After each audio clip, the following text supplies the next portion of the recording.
As duas bestas se tornam amigas. Este é o tópico da palestra de hoje à noite. E a pergunta agora é, quem são essas duas bestas? Qual o impacto que elas têm sobre nós? Nós só podemos compreender essas bestas se nós já estudamos Daniel, capítulo 7, onde os atributos dessas bestas são explicados para nós. O nosso foco não é Daniel capítulo 7, porque este é um seminário sobre o Apocalipse. Mas há um vídeo inteiro sobre este assunto. Em Daniel capítulo 7, os atributos do poder da besta são dados. Ali, ele é explicado como sendo um chifre, e em Daniel, o chifre é uma entidade política, um rei ou um reino. E esse poder seria diferente do primeiro, diferente de todos os outros reinos. Agora, se você estuda Daniel capítulo 7, você perceberá que os atributos dados ali serão retomados uma vez mais em Apocalipse capítulo 13. Então, o mesmo sistema será descrito num formato diferente, em Apocalipse capítulo 13. Mas o que é interessante a respeito dessa entidade política, o que a faz diferente de todas as outras, e a razão por que ela é diferente é que ela também é eclesiástica, ou seja, é também um sistema religioso. Sim, porque a sua principal ênfase é a religião. Ela tem uma birra contra os santos do Altíssimo, e ela é blasfema em relação ao Altíssimo. Daniel capítulo 7, versículo 25 diz: "E ele falará grandes palavras contra o Altíssimo e cansará os santos do Altíssimo." Percebam que ele tem uma agenda política e uma agenda religiosa. "E cuidará em mudar os tempos e as leis." Mudará os tempos e mudará as leis. Isso é fascinante. Se você pensa a respeito do sistema, e esse sistema só pode ser aplicado a uma instituição, isto é, Roma.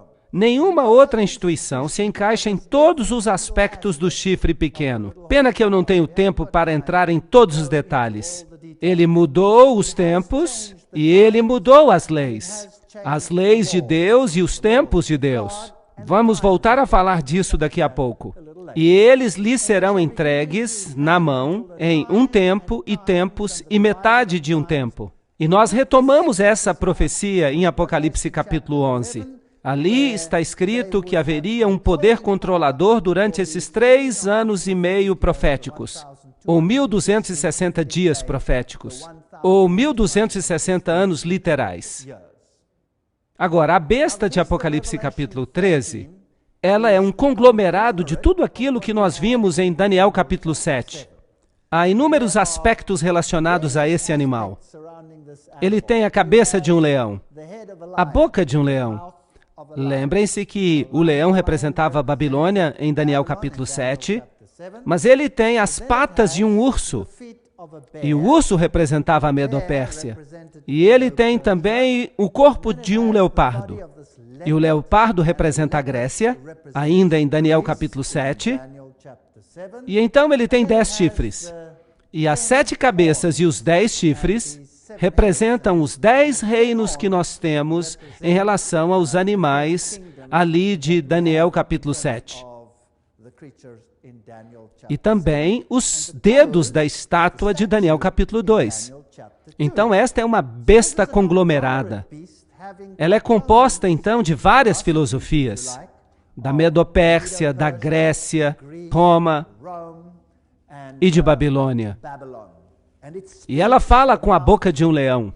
Então ela fala a linguagem de Babilônia. E eu fiquei em pé sobre a areia do mar e vi uma besta se levantar do mar. O mar, isto é, nações, multidões, povos. Então ela sai das águas, ela sai do meio das nações. E tem 7 cabeças e 10 chifres. E sobre os chifres 10 coroas. E sobre as cabeças o nome de blasfêmia. Aí está uma ligação com Daniel capítulo 7, esse poder blasfemo que se levanta contra o Altíssimo, sai do meio das nações. E em Daniel capítulo 7 nós vemos que ele sai ali de Roma e do Império Romano, e especialmente do Império Romano Ocidental.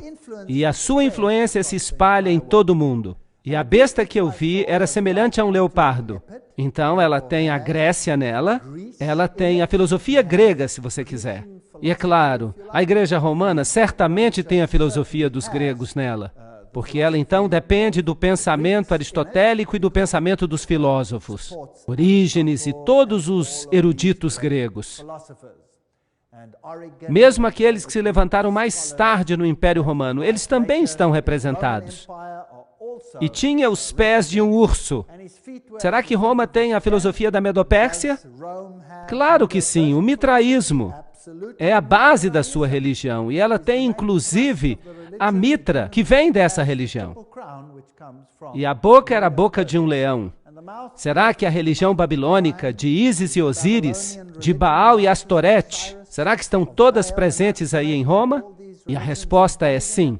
Vejam que o leão era um símbolo de Babilônia, mas a parte triste da história é que o dragão lhe deu o seu poder, e o seu trono e grande autoridade.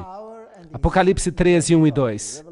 Esse capítulo nos conta essa triste história, que por trás desse poder está o dragão. E o dragão nada mais é do que o próprio demônio. Apocalipse 12, 9 identifica o dragão como Satanás, mas Satanás opera através de agentes humanos.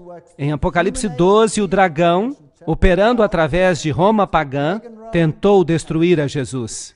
Foi um oficial romano que tentou matar o menino Jesus, um governador condenou a Jesus, um carrasco crucificou a Jesus, o emblema de Roma selou a sua tumba e um sentinela guardou a sua tumba. Então percebam aí os aspectos romanos. E lhe foi dada uma boca que falava grandes coisas e blasfêmias. Então, essa entidade religiosa e política, ela blasfemaria contra Deus. E poder lhe foi concedido para continuar durante 42 meses. Esse é o período de 42 meses, 42 vezes 30 dias proféticos, chegamos a 1.260 dias. E ele abriu a boca em blasfêmias contra Deus, para blasfemar o seu nome, próprio caráter de Deus e o seu tabernáculo. Aí está a referência ao serviço do santuário, o caminho da salvação, explicado aí. Ele rouba as pessoas do poder salvador de Jesus Cristo. Será que essa entidade fez isso? Sim. Ela colocou os santos e Maria e todo tipo de intermediários, até mesmo a própria igreja e os seus delegados, mediarem em favor do homem. E aqueles que habitam no céu. Por isso eles blasfemam contra o próprio Deus. Apocalipse 13, 5 a 6. E lhe foi dado poder para que continuasse durante 42 meses. Apocalipse 13, 5. Então, faria isso abertamente, publicamente, durante aqueles 42 meses proféticos. 42 meses, 42 vezes 30, 1.260 dias, um dia equivalendo a um ano. Eu lhes dei um dia por um ano, Ezequiel 4, 6. E isso nos leva de volta à mesma história que nós encontramos em Apocalipse capítulo 11. Vigílio subiu ao trono papal em 538 depois de Cristo, sob a proteção militar de Belisário. Isso é a história. Nós temos uma data de início, quando o papado começou a exercitar o poder que veio do decreto que Justiniano havia promulgado, recebendo poder para corrigir a todos os hereges, aqueles que ousavam pensar de modo independente. Então, a supremacia legalmente reconhecida do papado começou em 538 depois de Cristo, quando entrou em efeito um decreto do imperador, pelo qual, eu já disse, ele se tornou o corretor dos hereges. Então, Roma hoje ainda alega que ela deveria ser a única a determinar o que as pessoas deveriam crer, porque o Papa diz que é infalível em questões doutrinárias. Labanca, professor de História da Universidade de Roma, afirma que, depois da sucessão dos imperadores, veio a sucessão dos pontífices em Roma. Quando Constantino abandonou Roma, ele concedeu o seu trono ao pontífice. Isso se baseia no que eles chamam de as cartas de Constantino. Já foi provado que elas são falsas. Não obstante, essa é a história. A transferência da residência do imperador para Constantinopla foi um triste golpe no prestígio de Roma. E naquele momento poder-se-ia prever o seu declínio rápido, mas o desenvolvimento da igreja e a crescente autoridade do bispo de Roma, do Papa, lhe deram um novo fôlego de vida e fizeram dela, de novo, desta vez, a capital religiosa do mundo civilizado. Essa é a história romana de Abbott. Isso é um fato, história. A Bíblia diz, e lhe foi concedido fazer guerra contra os santos e derrotá-los. E poder lhe foi concedido sobre todas as tribos e línguas e nações. Aqui está uma declaração profética, que esse mundo controlaria que parte do mundo? Todo o mundo. Então, poder lhe foi concedido sobre os santos durante o período de 1260 anos, e esse poder conseguiu conquistar o mundo inteiro.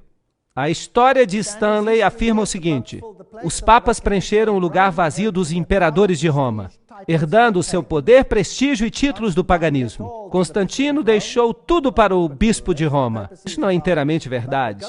O papado nada mais é do que o fantasma do falecido Império Romano, que senta coroado sobre o seu túmulo. Então nós temos um imperador. Ele tem até o título de Pontifex Maximus, que costumava pertencer ao imperador de Roma. De fato, o Papa se tornou imperador de Roma. Está escrito no Western Watchman que a igreja perseguiu. Sim, a igreja não nega isso, que ela promoveu perseguições, que ela usou as penas mais severas, até mesmo a pena de morte. Ela executou essas penalidades, como se tivesse sido ferida de morte.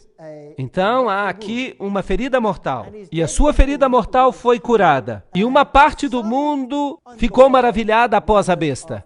Oh, não está escrito assim. Está escrito, todo mundo se maravilhou após a besta. Agora, esta declaração aqui é muito interessante. Eu vi uma de suas cabeças como se ela tivesse sido ferida de morte. Algumas traduções dizem, parecendo ter uma ferida mortal. Há uma diferença entre parecia ou como se fosse e tinha uma ferida mortal? Sim ou não? Sim. Parecia ter uma ferida mortal. Mas parece que isso foi só para enganar. Apenas uma imitação de Jesus Cristo.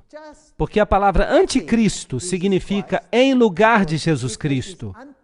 Então, sigam a linha de raciocínio. Esse sistema se colocou no lugar de Jesus como mediador. Agora, esse sistema perdoa os pecados. Esse sistema lhe dá um novo fôlego de vida. Abre as portas para o céu ou para o inferno. E esse sistema recebe uma ferida e passa por uma ressurreição.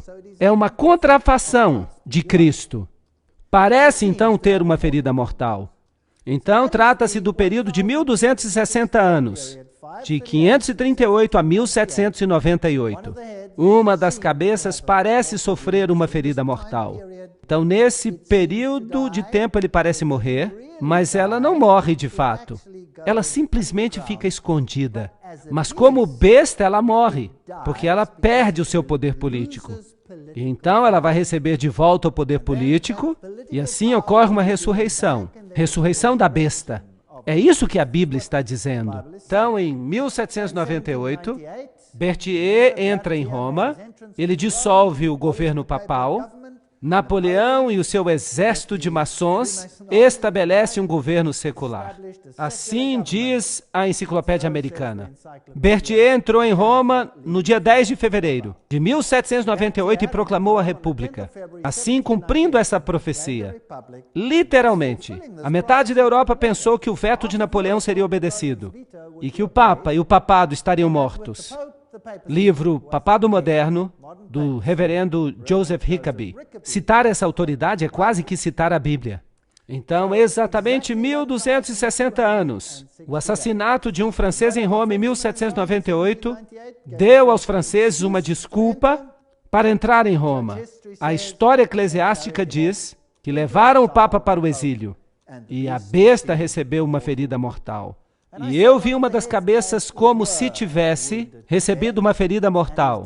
E a sua ferida mortal foi curada. E todo mundo se maravilhou após a besta. Certamente isso não é possível. Nem todo mundo vai seguir o catolicismo. Apocalipse 13:3. Esta é a questão que a gente deve perguntar, se eles vão seguir. Aqui está um artigo da Crônica de São Francisco, dizendo que o Vaticano fez paz com a Itália, e ambos os lados assinaram com muita cordialidade, e a ferida foi curada entre os dois. Apocalipse 13:7. E poder lhe foi dado sobre todas as tribos, e línguas e nações. Isso é assustador. Roma vai controlar o mundo inteiro. É isso que está sendo dito. Então, um poder religioso universal controlando a consciência de todo mundo. É isso que a profecia fala. E eles adoraram o dragão. Se você seguir esse sistema, mesmo sem querer, você vai estar adorando o dragão, pois ele deu o poder à besta. Isso é um disfarce. Jesus Cristo foi substituído por esse sistema de anticristo, algo que ficou no lugar de Cristo. E adoraram uma besta. Então a besta recebe adoração. E é como se houvesse aqui um sistema de pai e filho, dizendo: quem é semelhante à besta? Quem é capaz de fazer guerra contra ela? Se você se opõe, você será destruído pela guerra? Provavelmente. E abriu a sua boca em blasfêmia contra Deus, para blasfemar contra o seu nome e o seu tabernáculo. Nós já falamos sobre o tabernáculo, trata-se do ministério de Cristo, e aqueles que habitam no céu. O próprio Deus sofre blasfêmias. Jesus é removido de seus escritos, e todos que habitam sobre a terra a adorarão. Aqueles cujos nomes não se encontram escritos no livro da vida do Cordeiro, morto desde a fundação do mundo. Apocalipse 13, 4-8. Então vocês não acham que é importante que os católicos romanos devessem saber que eles pertencem a esse sistema e mesmo sem querer que eles cooperam com esse sistema e, portanto, adoram o dragão? Eu fiquei feliz por descobrir isso. Vocês não sabem que aqueles de quem vocês são servos, que vocês são servos daqueles a quem vocês obedecem, quer do pecado para a morte ou a obediência para a justiça. Romanos 6,16. Bem, se você obedece a esse sistema, então você faz parte dele. Pois tu disseste em teu coração: eu subirei ao céu, eu exaltarei o meu trono acima das estrelas de Deus. Eu serei semelhante ao Altíssimo. Satanás quer adoração. Então, se nós adorarmos o sistema, então nós estaremos adorando o dragão. O Papa já foi considerado o homem do ano. Eu acredito que os profetas são capazes de olhar através das correntes do tempo. O Billy Graham disse: ele será considerado na história o maior dos papas modernos. Fascinante. Ele, de fato, tem a vontade e a determinação de ajudar a humanidade por meio da espiritualidade. Talvez essa declaração deva ser corrigida. Deveria dizer espiritismo. Isso é maravilhoso, isso é bom. Eu sei que a dificuldade que os líderes têm com essas questões. Foi isso que disse o Dalai Lama. E essa história de blasfêmia? Em Apocalipse 13:6, diz que ele abriu a boca em blasfêmia. Daniel 7:25, diz que ele falará grandes palavras contra o Altíssimo. O que significa falar grandes palavras contra o Altíssimo? Há duas definições na Bíblia. João 10:33, e os judeus lhe responderam dizendo: não te apedrejamos pelas boas obras, mas por causa da blasfêmia, porque tu, sendo homem, te fazes semelhante a Deus. Então, se você diz, eu sou Deus, isso é uma blasfêmia, que se opõe e se exalta acima de tudo que é chamado Deus, ou que é adorado, de modo que, como Deus, se senta no templo de Deus, fazendo-se passar por Deus. 2 Tessalonicenses 2:4. Descrevendo o poder do anticristo, dizendo que é Deus e tomando o lugar de Deus. Ele perdoará os pecados, ele fará isso e muito mais. Então, a Bíblia define blasfêmia como sendo assumir as prerrogativas ou o poder que pertence apenas a Deus. Vamos ler algumas declarações papais. Do Dicionário Eclesiástico de Ferraris. O Papa tem uma dignidade tão grande, ele é tão exaltado, que ele não é um homem apenas. É como se fosse Deus e o vigário de Deus. Aqui está uma declaração papal em que ele alega ser Deus, assim como o imperador romano alegava ser Deus. O Papa Leão XIII diz: nós temos sobre a terra o lugar do Deus Altíssimo. Aqui está uma outra definição de blasfêmia. Lucas 5:21. E os escribas e os fariseus começaram a argumentar dizendo: quem é este que fala blasfêmias? Quem é que pode perdoar os pecados senão Deus apenas? Então, se você diz que você pode perdoar pecados, isso é uma blasfêmia, pois há um Deus e um mediador entre Deus e os homens, o homem Cristo Jesus. 1 Timóteo 2:5. Aqui vem um outro sistema. E o Papa diz, no livro Autoridade dos Concílios, todos os nomes que nas Escrituras são aplicados a Cristo, em virtude dos quais se estabelece que ele é o cabeça da Igreja, todos os mesmos nomes podem ser aplicados ao Papa. Então, o Papa toma o lugar de Jesus Cristo e alegam que o próprio Deus é obrigado a respeitar o julgamento dos seus sacerdotes e ou não perdoar ou perdoar de acordo com o fato de que eles dão ou recusam a absolvição. Primeiro vem a declaração do sacerdote. E Deus, então, assina embaixo. Então parece que os sacerdotes são mais elevados do que Deus. O sacerdote decide se você vai ser perdoado ou não. E Deus não tem nenhuma escolha senão obedecer aos seus sacerdotes. Isso não é patético? Esse é o tipo mais elevado de arrogância. Aqui está outra declaração. O pobre pecador se ajoelha aos pés do confessor. Ele sabe que não está falando a um homem comum, mas a um outro Cristo. Ele escuta as palavras, eu te absolvo dos teus pecados, e o horrendo fardo de pecados cai da sua alma para sempre. No livro Devo Ser um Sacerdote, são todas declarações da própria Igreja Católica. Quem tem ouvidos, escute. Aquele que leva em cativeiro, irá em cativeiro. Aquele que mata com a espada, deve ser morto com a espada. Aqui está a paciência e a fé dos santos. Apocalipse 13, 9 a 10.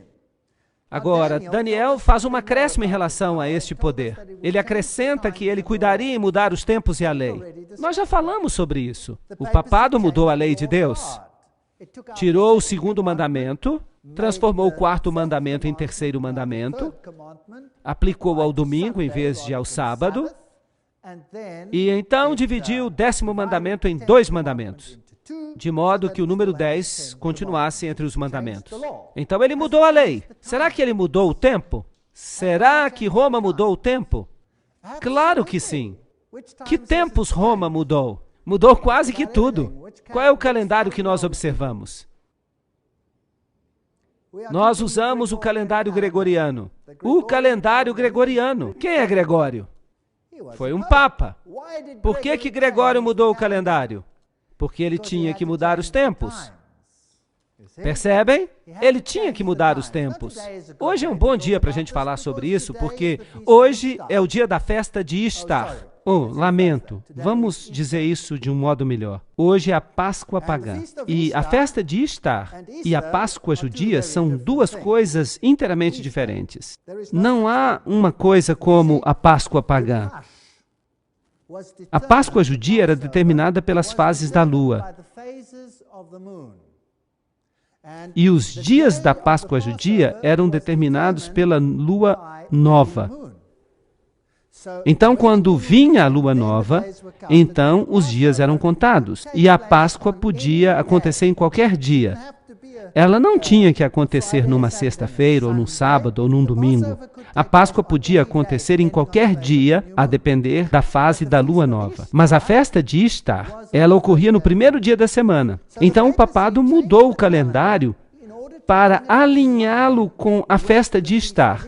E hoje nós temos uma alteração nas regras do Velho Testamento, onde você contava os dias. Agora se aplica a regra da festa de Ishtar, que somente pode acontecer no domingo. Somente cai no domingo, embora no passado a Páscoa judia pudesse acontecer em qualquer dia. Agora, isso equivale a dizer que eles estavam se distanciando do Cordeiro Pascual. E isso pode acontecer. E aconteceu faz alguns anos. De fato, eu não consigo me lembrar da data exata quando o Papa estava na América. Foi exatamente aí que aconteceu, por falar nisso. Aconteceu que a festa da Páscoa pagã e a festa da Páscoa judia coincidiam e ocorreriam no mesmo dia. O que eles fizeram então? Bem, quando isso ocorre, eles ficam malucos. Eles não gostam disso. Então, o Papa adiou a Páscoa pagã em uma semana. Foi isso que ele fez. Ele adiou a Páscoa em uma semana porque ele não ousava fazer com que ela coincidisse com a Páscoa judia, porque eles não queriam ter nada que ver com o Cordeiro Pascual que morreu por nós. Eles servem uma outra coisa. Ishtar é uma festa pagã, então ele mudou os dias da festa, ele mudou os tempos, ele mudou todo o calendário para fazer com que ele se alinhasse com as festas pagãs. E ele mudou também a lei de Deus. Então, aquele que mata com a espada deve ser morto com a espada. Aqui está a paciência e a fé dos santos, Apocalipse 13, 9 a 10. Dessa forma, em 1798, o papado recebeu uma ferida mortal. Ele recebe a ferida mortal. Ele é morto com a espada que ele tinha usado para matar. E agora o profeta olha ao redor e nós temos a data 1798, quando esta ferida mortal aconteceu. E eu vi uma outra besta saindo da terra. Agora, se o mar representa povos, multidões, nações, línguas, então o que a terra representa? Bem, um lugar onde você não tem multidões, nações e línguas. Eu vi uma outra besta, uma outra entidade política saindo de uma área do planeta onde não havia povos e multidões e nações. Então não pode ser a Europa, não pode ser a Ásia.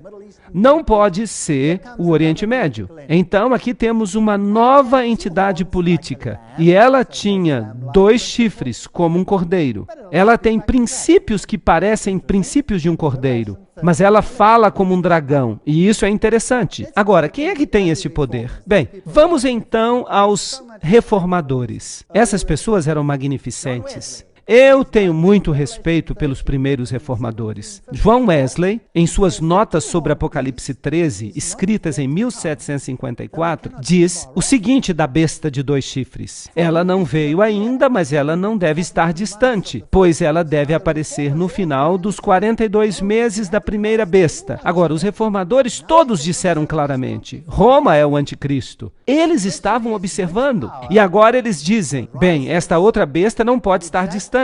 A questão é, que outro poder se levantou exatamente nesta época, numa área onde não havia grandes multidões de nações? Só há um poder que se qualifica. E esse poder é o poder dos Estados Unidos. Há muitos anos essas imagens já eram interpretadas assim, embora os Estados Unidos fossem relativamente um poder insignificante. Vamos dar uma olhada no aparecimento dos Estados Unidos e vamos ver se ele se encaixa. A Declaração de Independência foi assinada em 1776. A independência foi reconhecida pelas nações do mundo em 1783.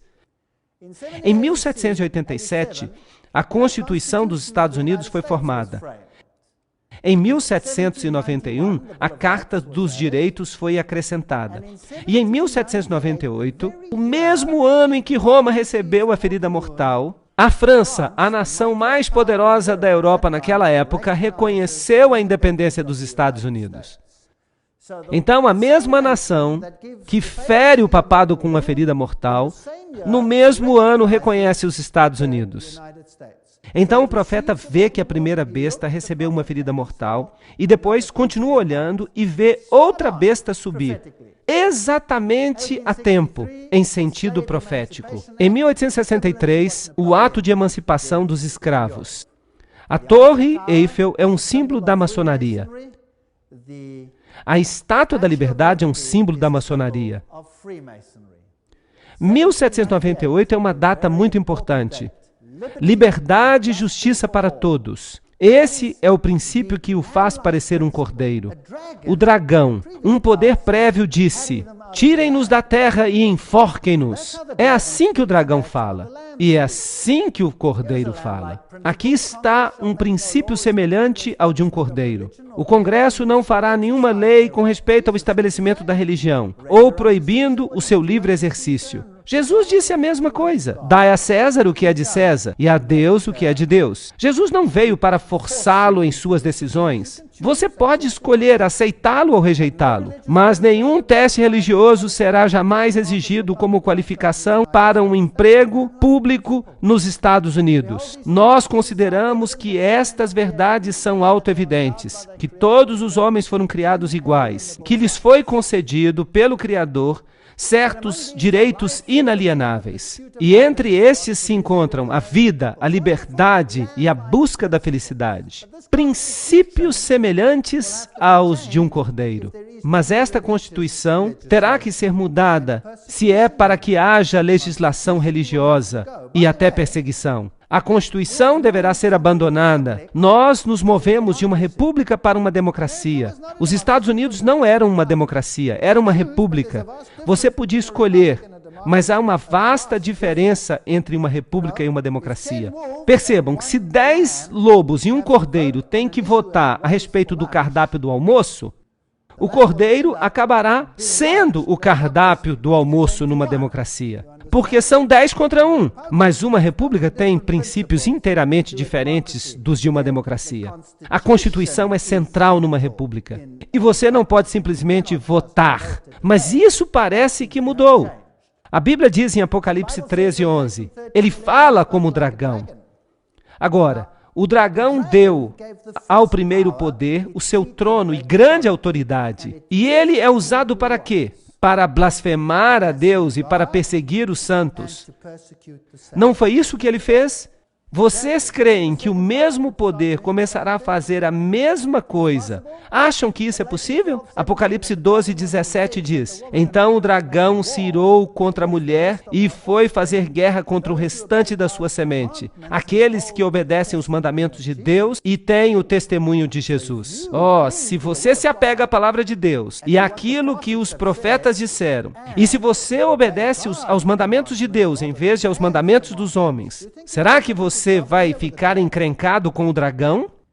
Então, ele fala como dragão. Mas como é que o dragão fala? Vamos perguntar como Roma falava. Aqui está um texto do Papa Pio IX, dado em 1864. O Estado não tem direito de deixar o homem livre para que ele escolha a religião que ele considera verdadeira. Muito bem, aqui está a linguagem do dragão. A igreja tem o direito de exigir que a religião católica seja a religião do Estado, com a exclusão de todas as outras. Amaldiçoados sejam aqueles que defendem a liberdade de consciência e de culto, e aqueles que afirmam que a igreja não possa utilizar da força. Essa é a linguagem do dragão.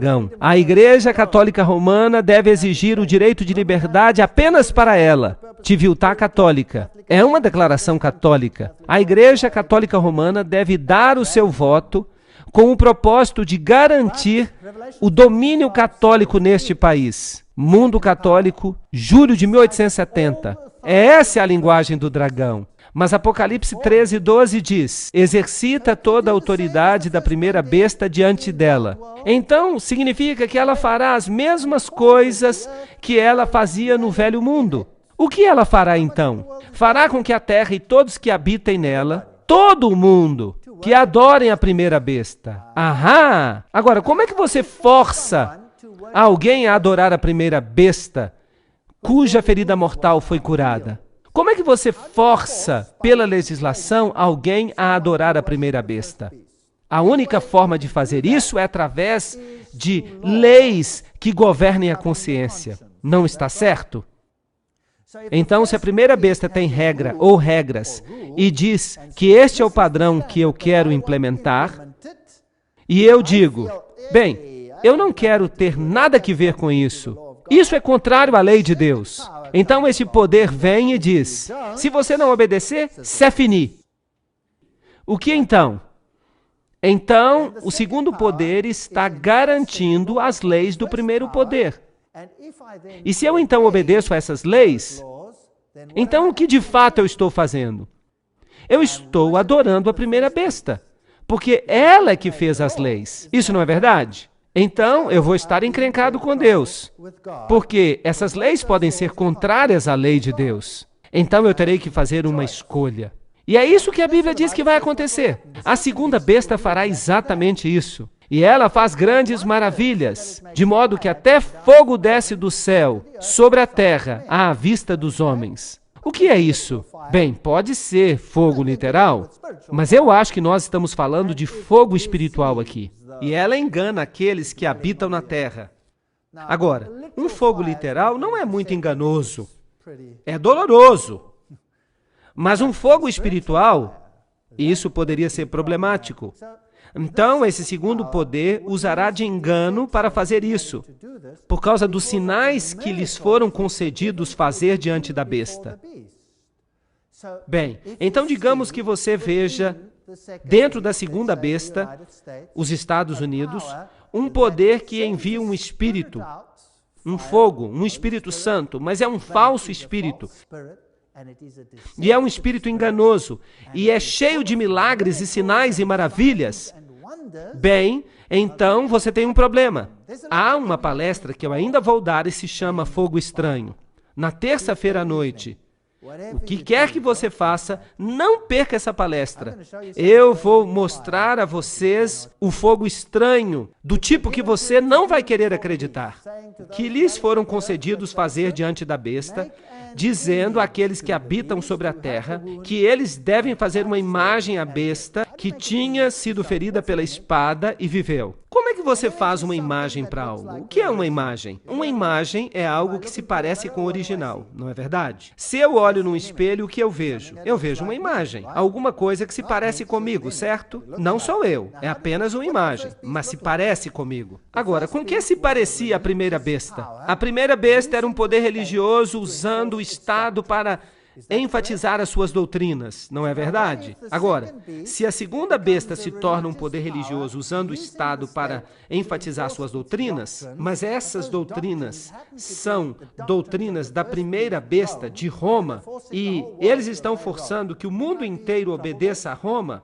então eu não estaria encrencado? Claro que sim, mas é isso mesmo que a Bíblia diz que vai acontecer. A segunda besta fará leis e as colocará em vigor, como a primeira fazia, assim criando uma imagem, algo que se parece com a primeira besta. E eles colocarão essas leis em vigor. E ela tinha poder para conceder vida à imagem da besta.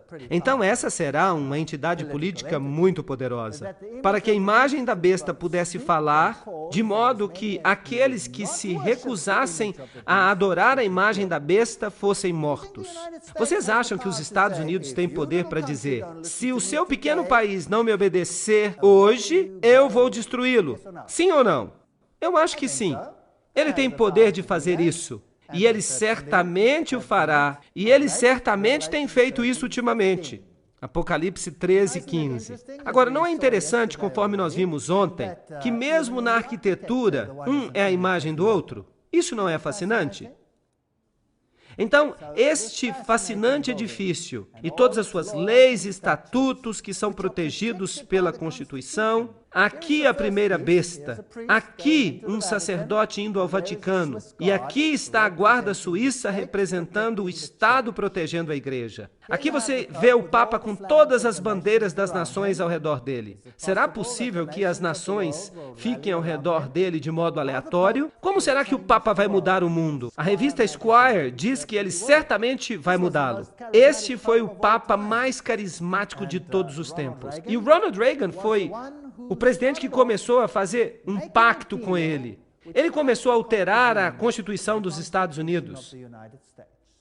Harry Truman tentou fazer isso em 1951, mas ele sofreu com isso. Ele foi atacado do púlpito do seu próprio pastor quando ele quis reconhecer o Vaticano. E ele deixou essa ideia. Mas Ronald Reagan, sem problema, ele conseguiu fazê-lo. Mesmo o próprio pastor batista do presidente em Washington denunciou a ideia do púlpito quando Truman tentou executá-la. Aqui está um sinal maçônico. Lembram-se do dedo na boca?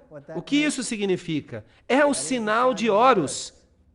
Silêncio, algo secreto. As mãos postas também significam algo. Somente o presidente Ronald Reagan e o Papa estavam presentes na Biblioteca do Vaticano naquele dia. Um de seus primeiros objetivos como presidente, falou Reagan, era reconhecer o Vaticano como Estado e fazer do Vaticano seu aliado. Isso é contrário à Constituição americana. Ambos receberam uma mini ferida e sobreviveram. Isso não é significativo, é apenas interessante. É como se a imagem estivesse seguindo a besta. João Paulo está triunfante. Aqui nós temos um outro sinal. Nós temos Gorbachev e o papado juntos, trocando presentes. A festa já tinha acabado. O comunismo já tinha servido o seu propósito. Ele podia desaparecer. E o homem estava sem país. Aqui está uma bela piada num jornal da África do Sul. O ovo é o comunismo. E está escrito, Maar heers dan niks inne. Não há nada aqui. Vejam que é uma piada para fazer as pessoas crerem de um modo ou de outro. E então, finalmente, quem receberia o crédito pela queda do comunismo? Se o comunismo tinha sido inventado para subjugar a Igreja Ortodoxa e eliminar o pensamento protestante na Alemanha Oriental, e ele certamente fez isso, uma vez que ele tinha conseguido isso, o comunismo poderia ser eliminado. E ele foi dissipado. E quem recebeu crédito por isso? O Papa recebeu crédito por isso. Como é que nós sabemos? Porque Maria, supostamente em Fátima, já tinha dito que o Papa consagraria o mundo inteiro ao Imaculado Coração de Maria e que a Rússia seria convertida. Era fácil dizer isso porque os bolcheviques já tinham estado no poder em 1917, o mesmo ano em que a declaração foi feita. Eles sabiam que já estava tudo conseguido, que não seria difícil. 3 segredos. O primeiro era uma visão do inferno, que não faz nenhum sentido. O segundo era que a Rússia seria consagrada, que eles pegariam o poder de qualquer jeito. E o terceiro era que um futuro Papa receberia um ataque contra a sua vida, mas sobreviveria. E isso apressaria os eventos finais. Agora, se você conhece a história de antemão simplesmente porque você a está criando, isso não é problema. Agora, será que o Papa recebeu o crédito por isso? Aqui está a visita papal aos Estados Unidos, St. Louis. Vamos perguntar então ao presidente Bill Clinton para nos dizer o que ele pensa. 2.400 fiéis aqui para lhe dar as boas-vindas.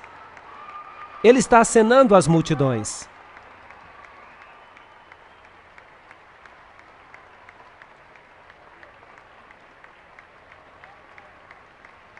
O arcebispo Regali está junto com o Papa enquanto ele aperta as mãos da primeira-dama. Nós o honramos por ajudar a levar avante uma revolução de valores em espírito na Europa Central e na antiga União Soviética, libertando a milhões de pessoas para viverem segundo sua consciência e nos libertando do constante temor da guerra nuclear. Vossa Santidade, em nome de todos nós que estamos aqui reunidos hoje, de fato, em nome de todo o povo de nossa amada nação, nós lhe damos as boas-vindas aos Estados Unidos. Senhores e senhoras, Sua Santidade, Papa João Paulo II, e o vice-presidente dos Estados Unidos e o arcebispo. Então, quem recebeu os créditos pela decadência da União Soviética? O Papa. Nós o honramos por libertar milhões. Este é um cumprimento interessante da profecia. Herman Melville disse, os Estados Unidos foram colonizados por pessoas de todas as nações. Todas as nações podem reclamá-lo para si. Nós não somos uma tribo estreita de homens. Não, o nosso sangue é como o dilúvio do Amazonas, composto de milhares de nobres correntes, todas despejando em um único lugar. Nós não somos uma nação, nós somos um mundo. E todo mundo se maravilhou após a besta. Lembram-se da questão com a qual começamos? Vocês acham que é possível que todo o país se sujeite ao Papa João Paulo, superestrela? Agora, essa igreja, a Igreja Romana, alega que é a mãe de todas as igrejas. Ela se chama Ecclesia Mater, a mãe de todas as igrejas. Ainda para ser fechado está o maior abismo de todos. Entre os 350 milhões de protestantes do mundo, um número que já não é o mesmo, e cerca de 800 milhões de católicos. De fato, há hoje entre 1 a 2 bilhões de católicos. Então, não apenas na esfera política essa igreja deve ganhar a soberania, mas também na esfera religiosa. E isso exigiria uma palestra inteira só para eu falar sobre isso. Mas, de maneira religiosa, todas as nações devem se juntar para se sujeitar a esse sistema. O Cruzeiro do Sul, em 1995, ele disse, Por uma questão de unidade, todas as igrejas devem aceitar a autoridade papal. Bem, eu tenho notícias para vocês. Isso não inclui apenas as igrejas cristãs. Isso inclui todas as religiões do mundo todo.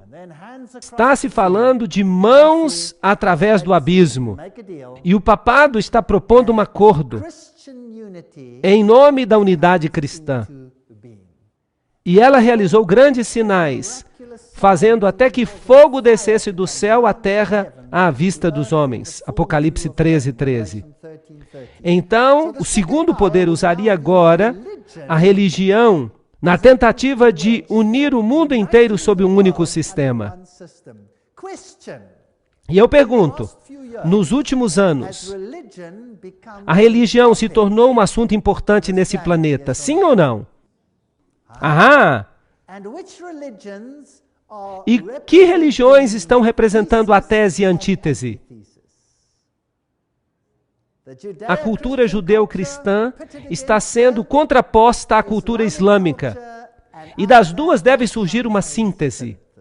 Nós estamos vivendo numa época interessante. Apocalipse 13:14. Por causa dos sinais lhe foi concedido poder para agir em favor da primeira besta, enganando os habitantes da terra. Atos 2:3 diz, e eles viram como que línguas de fogo que se separavam e desciam sobre eles. Essa besta vai usar um tipo de fervor religioso supostamente pelo Espírito Santo, fazendo com que o fogo desça, um suposto derramamento do Espírito Santo sobre as pessoas.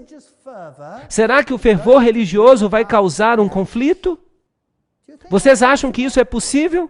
Uau, eu acho que nunca foi tão possível como agora. Bem, eu acredito que a Bíblia está sendo atual.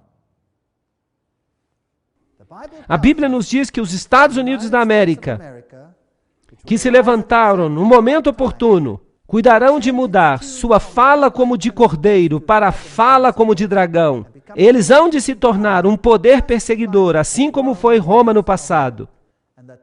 E assim, o mundo inteiro vai seguir a besta.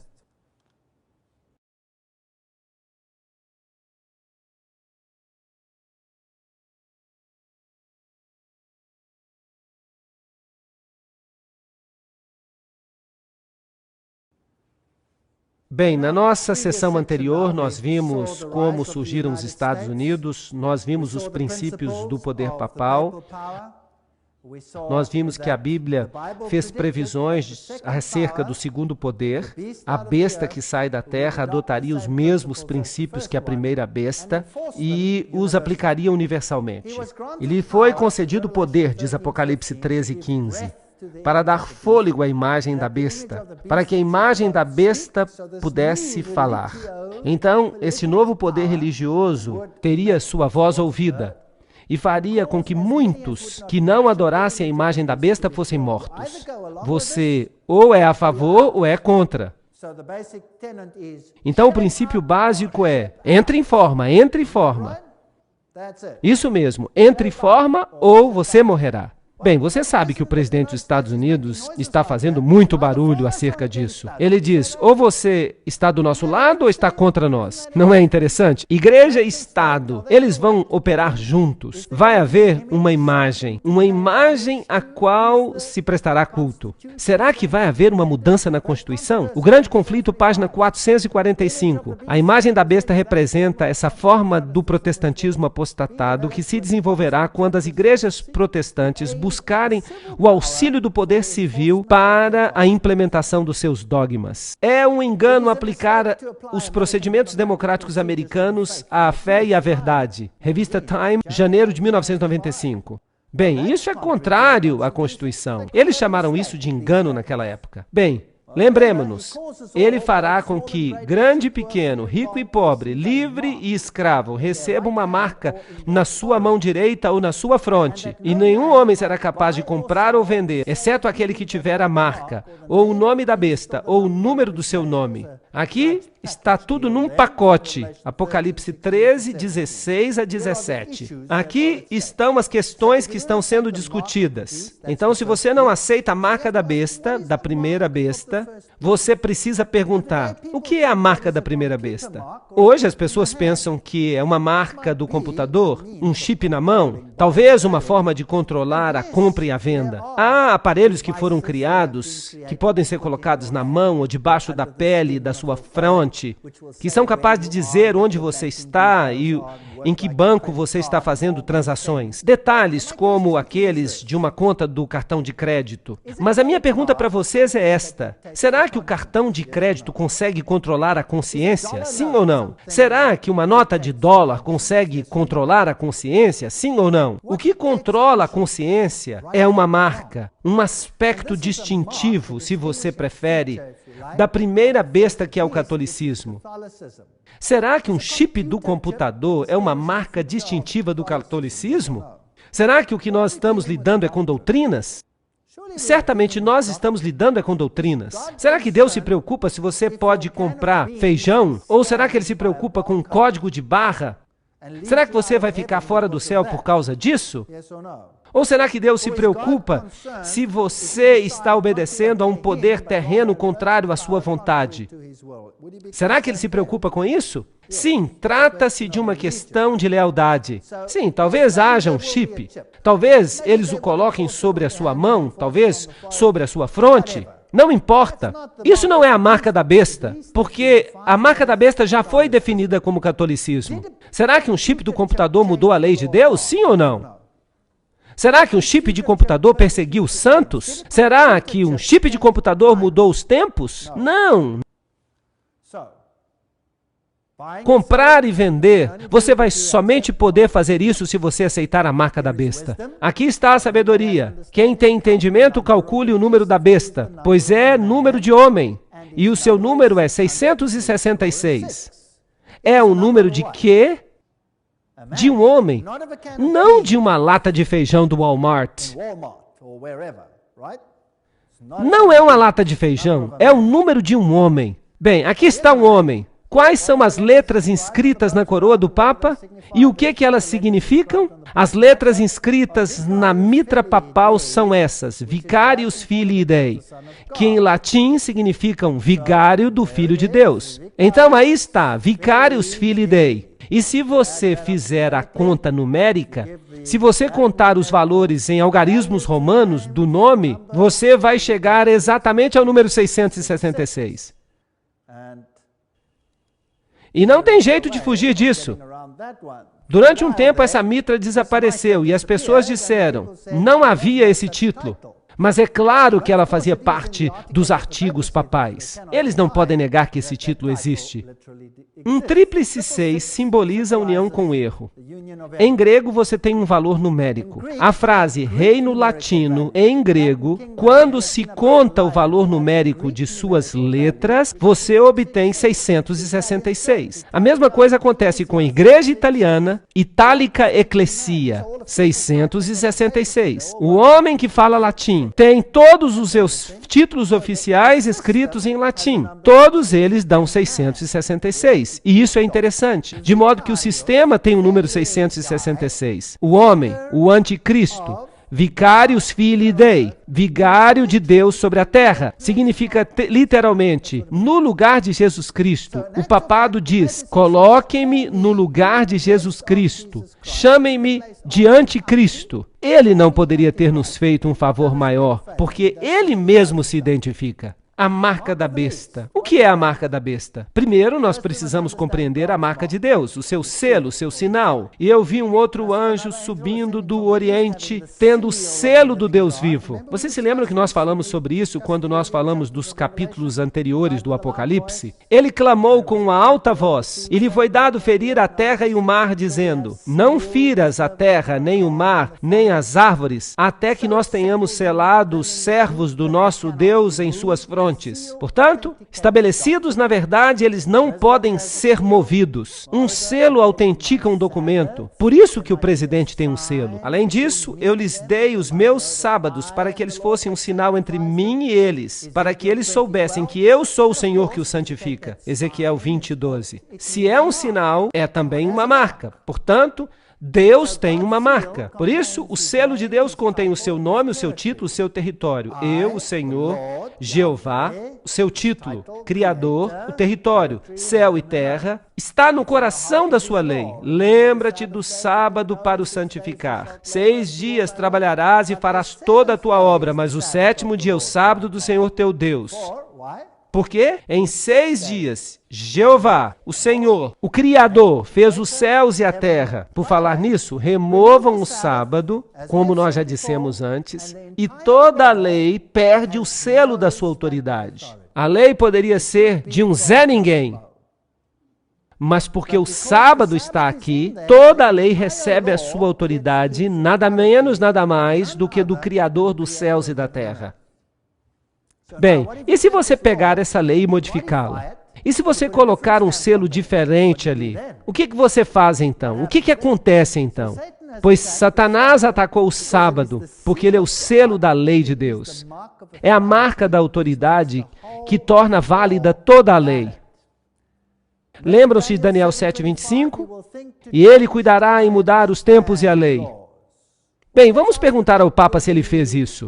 Neste livro do Papa está escrito: o Papa tem poder para mudar os tempos, para abolir as leis e para desfazer todas as coisas, até os preceitos de Cristo. Isso é muito arrogante. Ele pode fazer o que ele quiser. Não admira que ele tem o sinal de Horus na sua lapela aqui.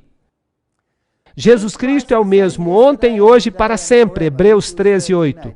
Jesus não muda. Então, como é que o Papa pode ter o direito de mudar a lei de Deus? O que especificamente é a marca da besta? Qual será o melhor modo de descobrir isso? O melhor modo não é perguntar? Por que nós não perguntamos então? Papa, qual é a sua marca? A marca da besta deve ser o sinal da autoridade da Igreja Romana. Não é verdade? Vamos perguntar a eles. Cardeal Gibbons. Claro que a Igreja Católica alega que a mudança foi sua ação. Mudar o sábado para o domingo. E o ato é uma marca de seu poder eclesiástico e de sua autoridade em assuntos religiosos. Aqui está. A Igreja está dizendo qual é a marca do seu poder. Há uma outra declaração interessante no registro católico de 1º de setembro de 1923. O domingo é a nossa marca de autoridade. A Igreja está acima da Bíblia. E esta transferência da observância do sábado é prova disso. Aí está, na cara de Deus. Nós, a Igreja, temos o poder de mudar a lei. Nosso selo de aprovação pode fazer isso. Nosso selo foi que mudou o dia de adoração. Por falar nisso, qual é o Dia Internacional de Adoração hoje? O domingo. É isso mesmo. Nos países muçulmanos, o dia de adoração é a sexta. Mas em que dia as lojas fecham? No domingo. É isso mesmo. Em Israel, é o sábado. Mas em que dia os bancos fecham? No domingo. E o ministro do Interior quer introduzir o domingo como segundo dia de descanso. Isso é interessante. Schafft endlich sin Wetterung, diz o Papa. Continuem com isso, continuem com o governo mundial. Em sua viagem à Polônia, o Papa João Paulo denunciou o materialismo excessivo e a separação entre a Igreja e o Estado. E o que dizer da união entre Igreja e Estado, onde a Constituição americana os separa? Eu quero ouvir algum americano se levantar e gritar: deem-nos justiça, deem-nos decência e ao inferno com a Constituição. Isso estava no jornal The Catholic News, em 1963. Aqui está o ministro da Justiça dos Estados Unidos dizendo: a parede de separação entre Igreja e Estado é uma metáfora baseada numa história ruim.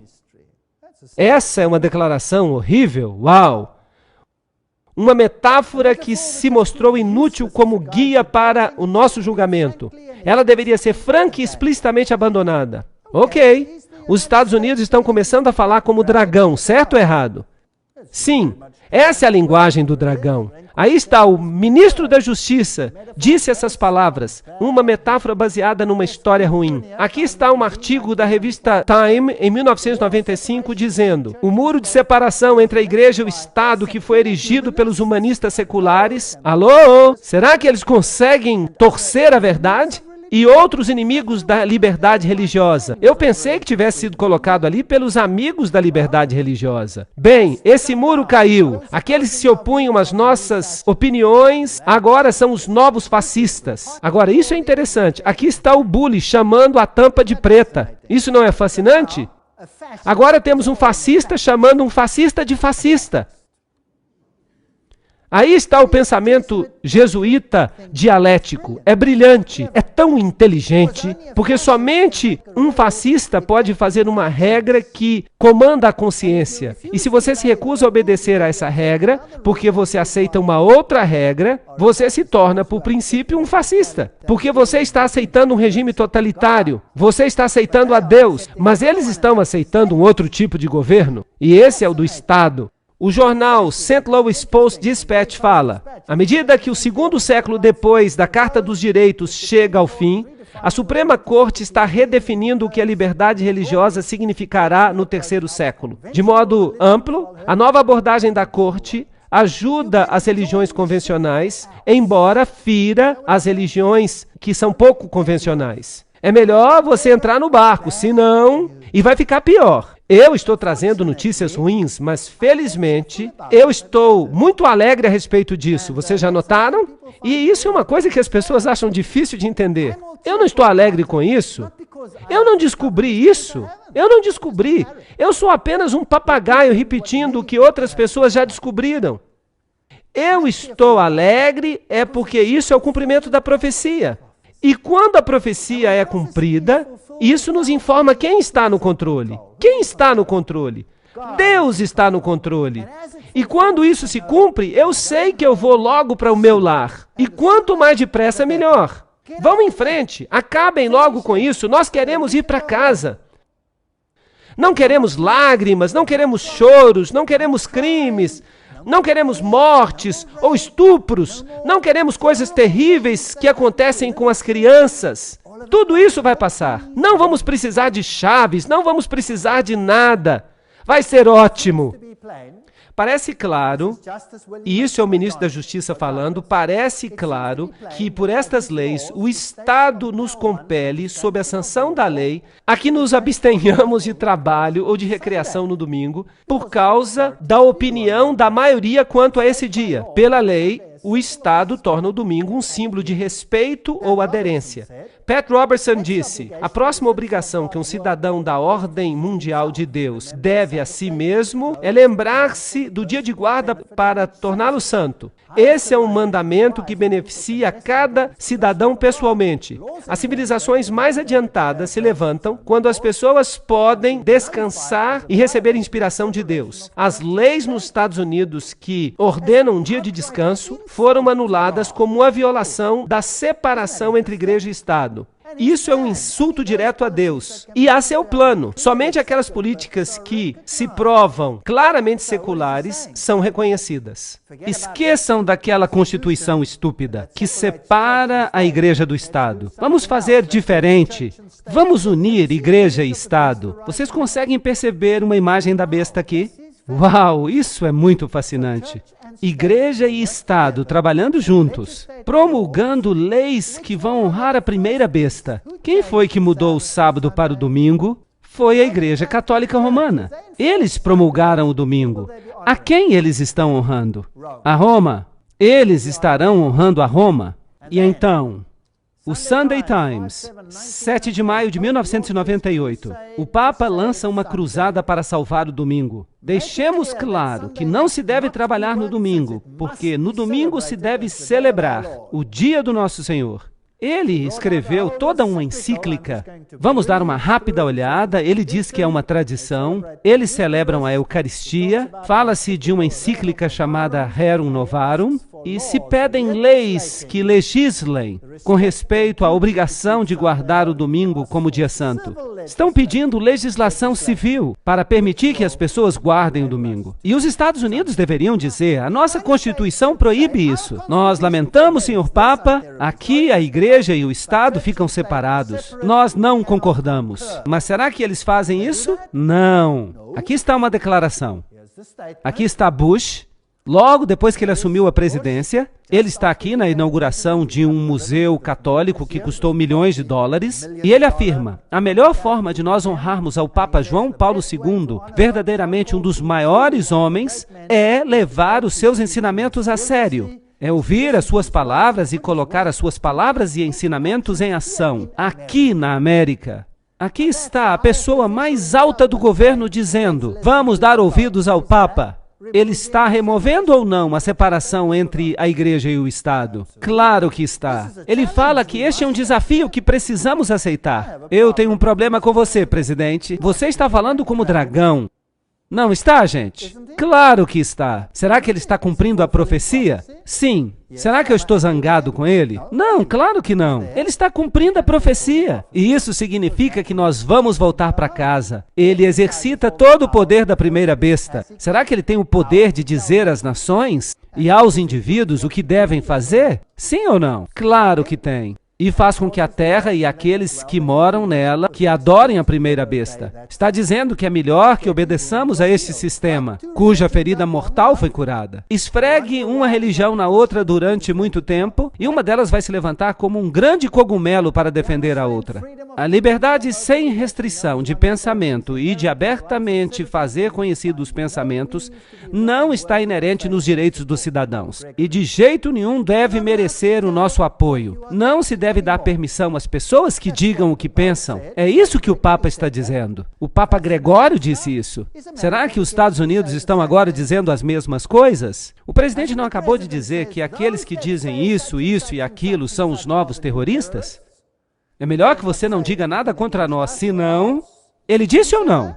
Sim, ele disse. Ele está dizendo as mesmas coisas. Interessante. E nós já lemos esta daqui. Se nós católicos nos tornarmos a maioria numérica suficiente neste país, poremos um fim na liberdade religiosa. Bispo de St. Louis, 23 de novembro de 1851. Vão colocar rapidamente um fim na liberdade religiosa. No venerável dia do sol, que os magistrados e as pessoas que residem nas cidades descansem e que todas as lojas fechem. Esse foi o edito de Constantino.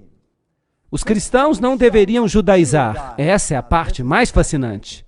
Se as nações fizerem uma lei dominical mundial e disser, aí está, todos precisam descansar no domingo, eu vou dizer, tá bom, é justo, eu não vou me opor. Eu vou ganhar mais um dia de folga. E se eles disserem que é para a gente guardar a quarta, a quinta e a sexta, eu vou dizer, oba, agora eu posso ficar a semana toda em casa. Estão entendendo? Mas há algo diferente nessa lei.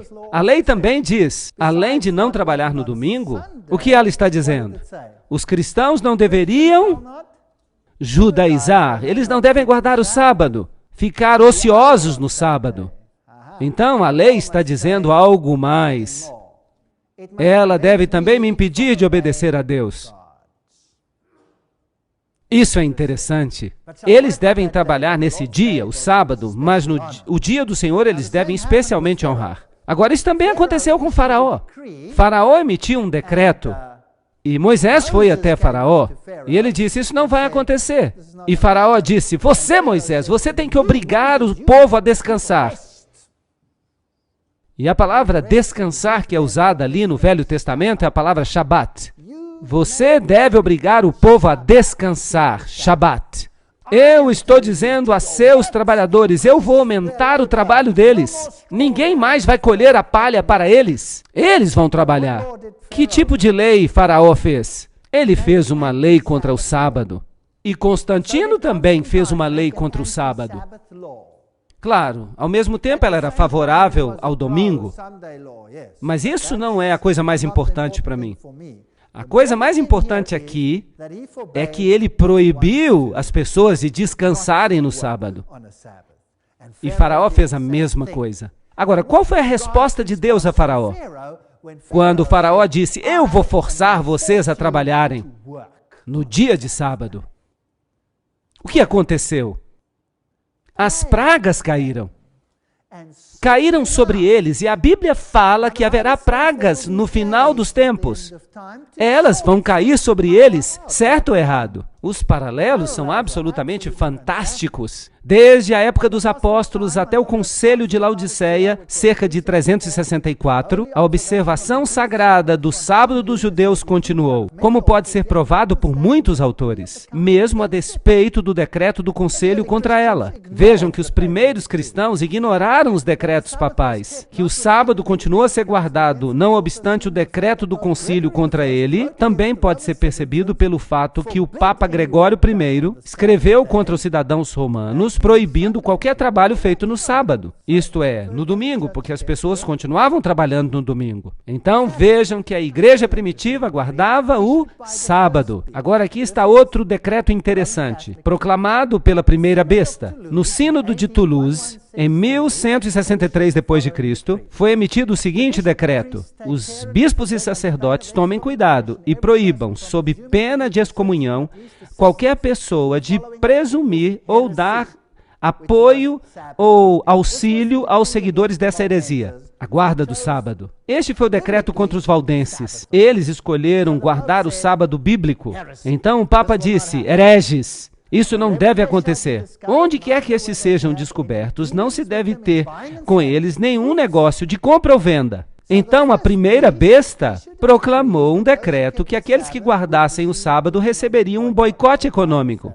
Não deveriam comprar ou vender, de modo que, privados do auxílio normal da vida, eles fossem compelidos a se arrepender dos seus maus caminhos. Quem ousar desrespeitar essa ordem, seja excomungado, que seja considerado um parceiro deles na mesma culpa. A todos que encontrarem, que sejam aprisionados pelos príncipes católicos e sejam punidos com a perda de todas as suas posses. Este foi um decreto católico romano. Você não pode comprar ou vender se você continuar a guardar o sábado, e nós vamos tirar tudo o que você tem de você. Mas será que os valdenses deram ouvidos? Não. E então qual foi a próxima coisa a acontecer? O rei Ildolfonso de Aragão baniu todos os valdenses em 1194. Essa foi a consequência. Enviaram os militares e os militares os dizimaram. Mataram a todos. Então houve uma lei dominical, houve uma lei contra o sábado incluída nela, não foi permitido que comprassem ou vendessem, e então um decreto de morte. Foi isso que a primeira besta fez. Será que a segunda besta vai se tornar parecida com a primeira? Acham que é possível? Será que a imagem vai fazer a mesma coisa? Parece que sim, porque o autor Harold Lindsell, editor da revista Cristianismo Hoje, ele diz que todo o comércio, incluindo os postos de gasolina, deveriam fechar aos domingos, por força de uma legislação por intermédio de oficiais que foram devidamente eleitos pelo povo. Estão pedindo a mesma coisa. A Bíblia prevê uma confederação de todas as religiões no futuro. Sim, nos Estados Unidos, tentando unir a igreja e o Estado. E as pessoas vão ser pegas num fervor religioso, por um suposto derramamento do Espírito, com sinais e maravilhas. E isso vai convencê-los de que Deus está com esse movimento. Está fazendo sentido? É assustador. Eu acho que é assustador.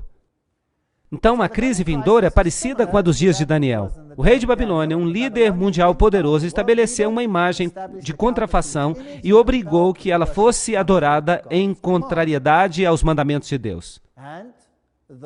Mas aqueles que eram dignos, eles se recusaram a se prostrar diante da imagem. E como consequência, houve problemas sérios.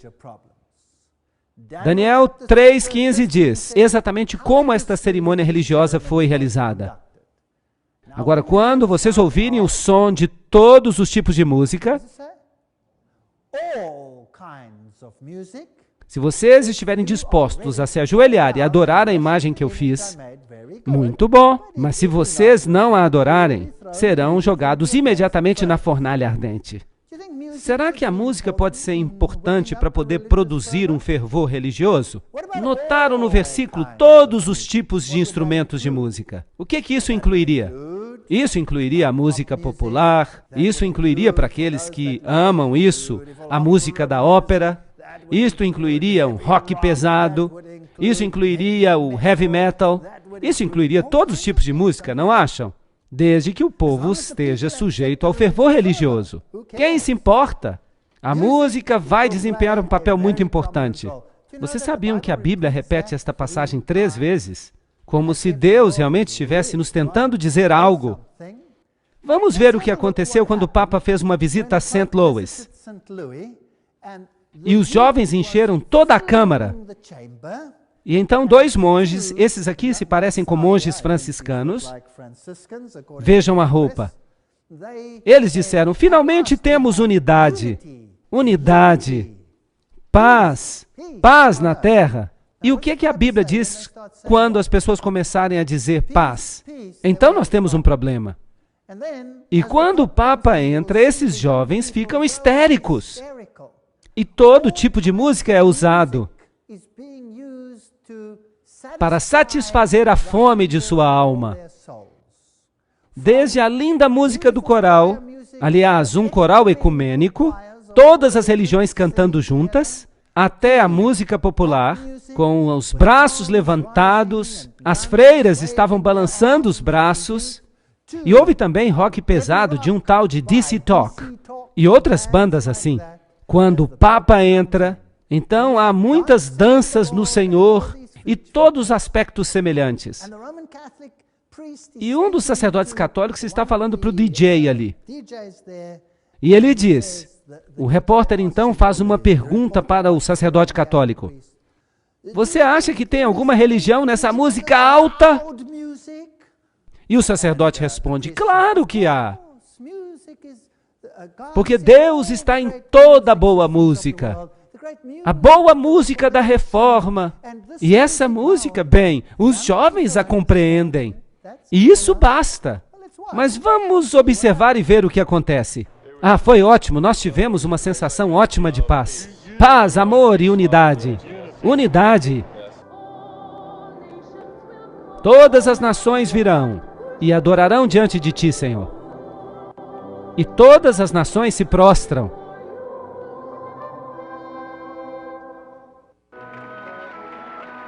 A próxima nação.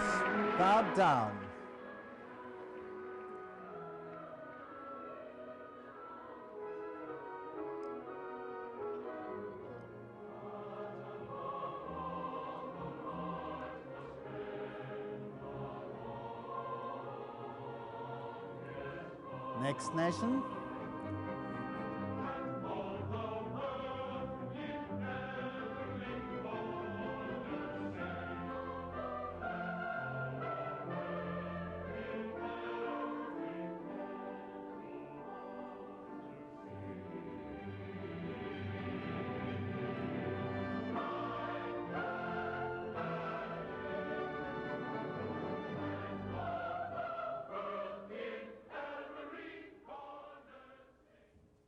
Bem, neste pequeno clipe eu só mostrei para vocês as nações se prostrando. Se eu fosse mostrar tudo, nós ficaríamos aqui o dia inteiro. Representativamente, todas as nações do mundo vieram e se prostraram diante do Papa. A música e as outras questões que eu mencionei prepararam o palco para os jovens e para os velhos. Eu vou mostrar o resto do clipe numa outra palestra. Mas nós vamos continuar nesse caminho interessante. Então, o mundo está preparado para aceitar essa autoridade. Mas a Bíblia diz em Romanos 6,16, não sabeis que a quem obedeceis, vós vos tornais seus servos, quer do pecado para a morte, quer da obediência para a justiça. Então, se vocês obedecerem este sistema, e o papado já solicitou essas leis, ele já solicitou. O presidente americano já disse que vai obedecer às orientações do Papa. Porque as igrejas, elas estão clamando por uma legislação dessa natureza. No entanto, Jesus diz, vinde e me segui. Agora nós vimos a base de Apocalipse capítulo 13. Apocalipse capítulo 13 descreve os 2 poderes políticos que, em essência, controlam o mundo no final dos tempos. Um representando o catolicismo da Idade Média e o outro representando o protestantismo atual, fazendo exatamente o que ordena a primeira besta. Será que o protestantismo mudou completamente? Ou será que o protestantismo foi infiltrado? Essa é uma boa pergunta. Eu ainda vou lhes dar uma palestra que vai mostrar para vocês se de fato o protestantismo foi infiltrado. Vamos ver se os grandes pregadores protestantes são de fato o que eles dizem que são. Nós também vamos olhar esse fogo, esse derramamento do Espírito de Deus, entre aspas, que está invadindo os Estados Unidos e o mundo. Não apenas os Estados Unidos, mas o mundo inteiro, através da mídia. Será que isso está certo ou será que não está certo? Quais devem ser os nossos critérios? A palavra de Deus. É tudo o que temos. Vocês verão nas próximas palestras. Uma se chama Que Todos Sejam Um. Outra sobre o fogo estranho. Não percam essas palestras. Elas vão ser bastante reveladoras. E nós vamos pintar um quadro. E nós veremos que Deus fez uma previsão de 100% do que vai acontecer neste planeta. E é por isso que eu levanto a minha cabeça de satisfação, porque Deus está no controle. Jesus vai ser o derradeiro vencedor. Obrigado.